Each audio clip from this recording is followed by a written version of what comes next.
keraguan diubah menjadi pengakuan. Injil Yohanes pasal 20 ayat 24 sampai 29. Thomas, salah seorang dari ke-12 murid itu yang disebut Didimus, tidak ada bersama mereka ketika Yesus datang.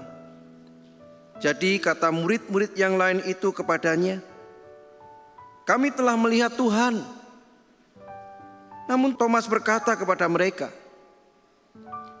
"Sebelum aku melihat bekas paku pada tangannya, dan sebelum aku menaruh jariku ke dalam bekas paku itu, serta menaruh tanganku ke lambungnya, sekali-kali aku tidak akan percaya." 8 hari kemudian murid-murid Yesus berada kembali dalam rumah itu, dan Thomas bersama mereka. Sementara pintu-pintu terkunci, Yesus datang dan berdiri di tengah-tengah mereka dan berkata, "Damai sejahtera bagi kamu." Kemudian ia berkata kepada Thomas, "Taruhlah jarimu di sini, dan lihatlah tanganku. Ulurkanlah tanganmu dan taruhlah ke lambungku. Jangan engkau tidak percaya lagi, melainkan percayalah." Thomas menjawab dia, "Ya Tuhanku dan Allahku." Kata Yesus kepadanya, "Karena engkau telah melihat aku, engkau percaya. Berbahagialah mereka yang tidak melihat, namun percaya." Saudara-saudara, tokoh utama dalam bacaan ini adalah Thomas yang sering dijuluki Thomas yang ragu. Ketika murid-murid lain bersaksi bahwa mereka telah melihat Yesus yang bangkit, Thomas tidak langsung percaya. Ia berkata bahwa sebelum melihat dan menyentuh sendiri luka Yesus, ia tidak akan percaya. Keraguan Thomas sebenarnya sangat manusiawi. Dalam hidup kita juga sering berada di posisi yang sama. Sulit percaya ketika belum melihat bukti yang nyata.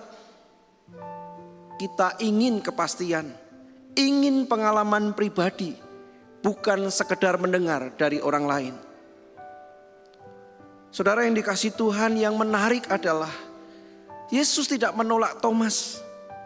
8 hari kemudian Yesus datang dan secara khusus menghampiri Thomas.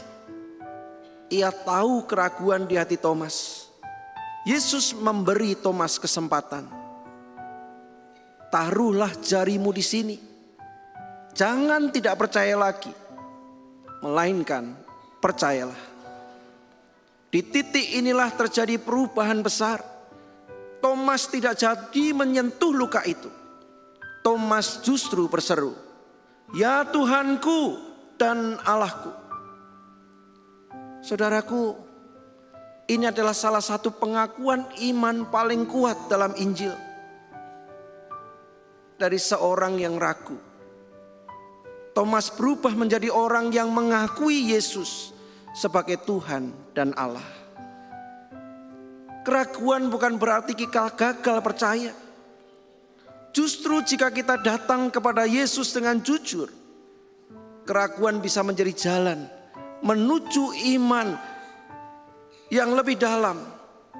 Yesus tidak memarahi Thomas. Ia datang dengan kasih dan pengertian. Ini menunjukkan bahwa Tuhan tidak menjauh dari kita saat kita ragu. Yesus justru mendekat. Thomas tidak lagi hanya mendengar cerita orang lain. Ia mengalami sendiri dan mengakui, "Tuhanku dan Allahku." Iman sejati bukan warisan orang lain, tetapi perjumpaan pribadi dengan Kristus. Saudara, apakah saat ini kita sedang mengalami keraguan dalam iman? Apakah saat ini kita sedang meragukan janji Tuhan, penyertaan Tuhan, pemeliharaan Tuhan. Mari kita bawa keraguan itu kepada Tuhan Yesus Kristus. Ia akan menolong. Ia akan mengubah keraguan kita menjadi pengakuan. Keraguan akan kuasa Tuhan akan diubahnya menjadi pengakuan akan kuasanya.